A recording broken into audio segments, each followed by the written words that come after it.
Hello, I'm Ralph and welcome back to our channel.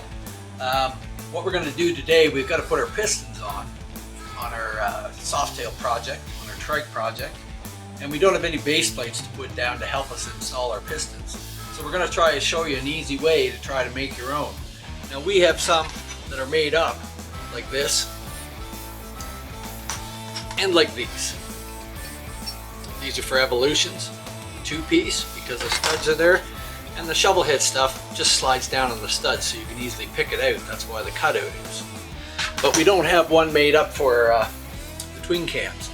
So I thought that I'd just take a moment here and try to show people how you might be able to make something easy, and it'll make your life a whole lot easier putting your pistons on and less chance of damaging the pistons or the bases. So that's what we're going to start with today. So what we have is some sort of Teflon plastic. It's durable and it won't mar up the pistons. So we're just taking our head gaskets basically, and we've put our head gaskets on here. And we've scribed out the holes for the head gaskets here. It's 5 inches across the base of a twin cam. So we've got a line here at about 2.5 inches that we're going to cut off. The holes are different, so you have to pay attention for each side because there's a difference between the holes, and there's a pin that sticks up through that you have to take care of as well. So we're just going to start out with these. We're going to cut them, drill them, and keep fooling with them till we get them exactly where we want them. Start drilling our holes. The base of the studs is actually bigger than the stud, so you need to pay attention to that because these plates will have to slide down over the studs and sit flush. So what we're going to do is drill these out, and we're going to cut them off, and we're going to try them on our engine to see where we're sitting and where we may have to put the pinholes in.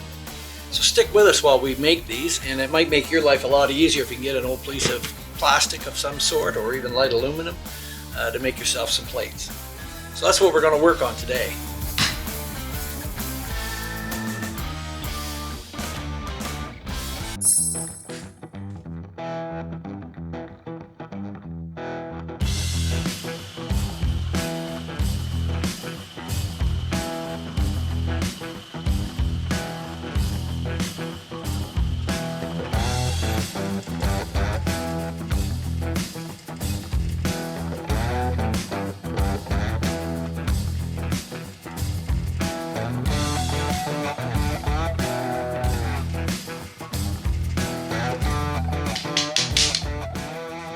Now that we got some holes drilled in them and we've cut them off, I'm just going to go along with the coarse file and take off any pieces of plastic that are ragged along the edges.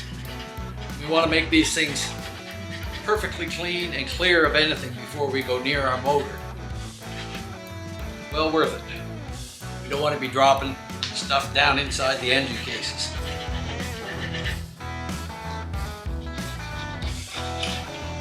Might have to do this a few times as you work along. Each cut you make will make more little shreds and things like that. And we have a few more steps to go. We have to try these on our cases. So, an ounce of prevention. We're going to trial fit them to see where we're at, whether we have to make some adjustments, and no doubt we will. So now that we've got them cut out and cleaned up, we're going to make sure that they're going to fit all right. These ones are just right for that. This side is just right for that. As you can see, the rod is not wanting to let it go down. So we need to notch out a small piece here on each of the 2 units to allow it to come down. You can tell by this that they're the right size. They both meet up in the center, which is what we want. So they both have to be just notched out a small amount. We also have to drill the far side out with these small oil dowel pins here. So we'll have to do that as well. But we'll work it one step at a time and get these things to fit right.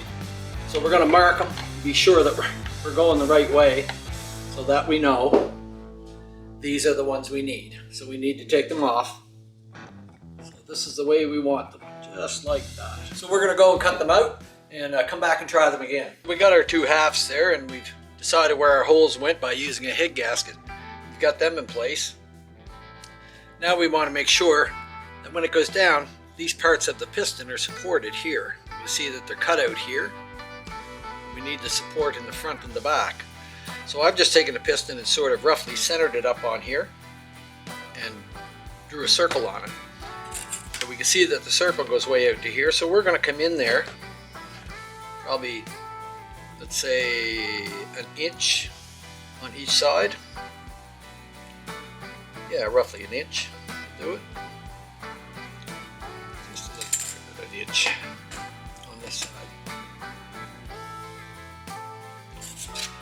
We've got to have an inch to clear the rod, so we're just going to cut it back here. About a half inch on either side. That one. It doesn't have to be exact by any means. It's just a clearance. And we may have to tweak with it a little bit.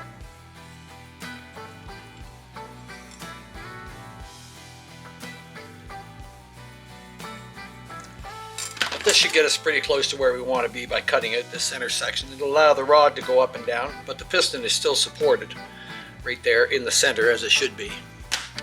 So we're trying our pieces and they fit great, giving us hopefully the clearance we need. In order to get these dowel pin spots, all we've done is taken our little piece and put some tape on it. And we'll just lightly put that over.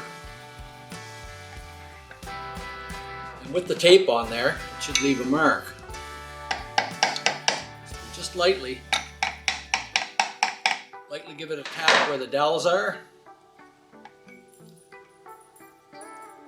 And I don't know if you can see it or not, but it has left small marks so we know where to drill our holes for the dowel pins.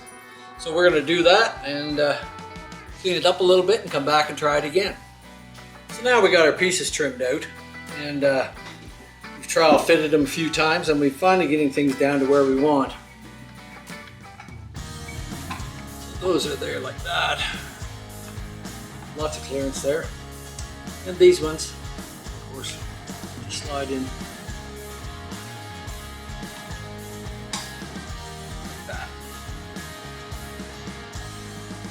And as you can see, that gives us a nice flat surface to install our piston on. We can shove our cylinder down onto it and it's a good solid platform for it without it wiggling all over the place, which is what we want. So in some cases, this little notch here maybe have to come another 1/4 of an inch or something. But right now, it seems to be fine.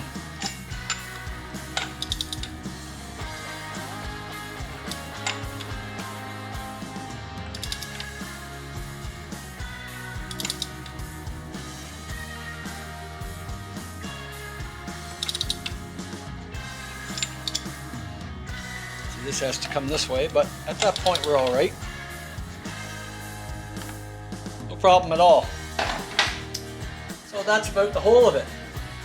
Should you find yourself in a little bit of a problem with the distance between them, it's nice to keep them snug and on the pins, but you can take the back side and just countersink it with the 9/16 as we did to make up for the little bit sticking up out of here that always doesn't want to go where it wants to go.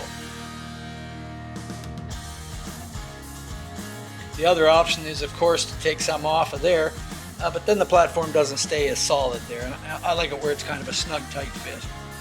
So I hope that helps some of you out. And it's just our little trick that somebody can do at home and make their life a whole lot easier. So now we're down to the last steps. And as you probably noticed, if we put these on like this, we put our cylinders on, these won't come off. So what you have to do is go from the edge of these holes and scribe a line.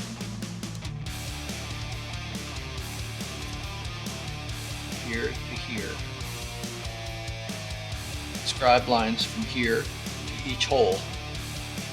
And what we're going to do is take those and cut them out, put slots in them. That way these can be removed when the time comes.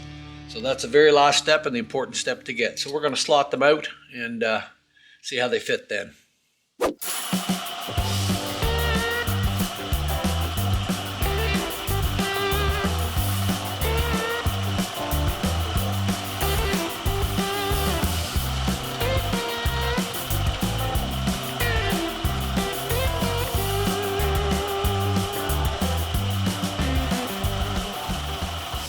now we've got our pieces trimmed out and we're ready to put them on.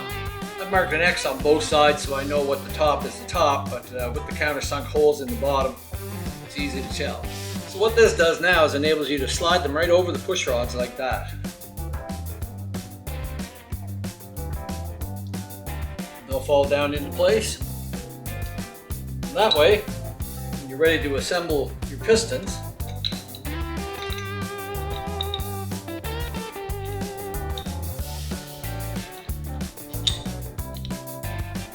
you can see now that we can push the pistons right down onto that surface. And when we go to put our cylinders on, this piston can't move and it's squared up the way it should be. So instead of trying to stick things under that and having everything move around, this enables you to do it this way. And it makes a nice solid bottom platform for it all.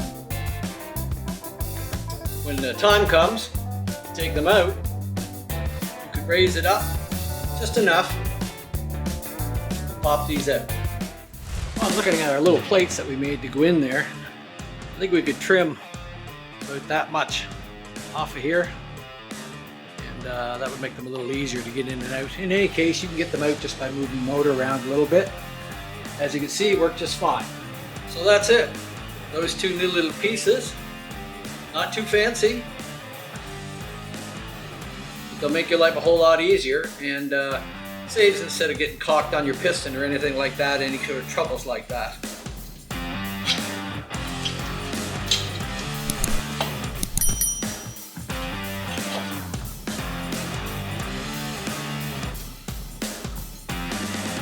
There we go.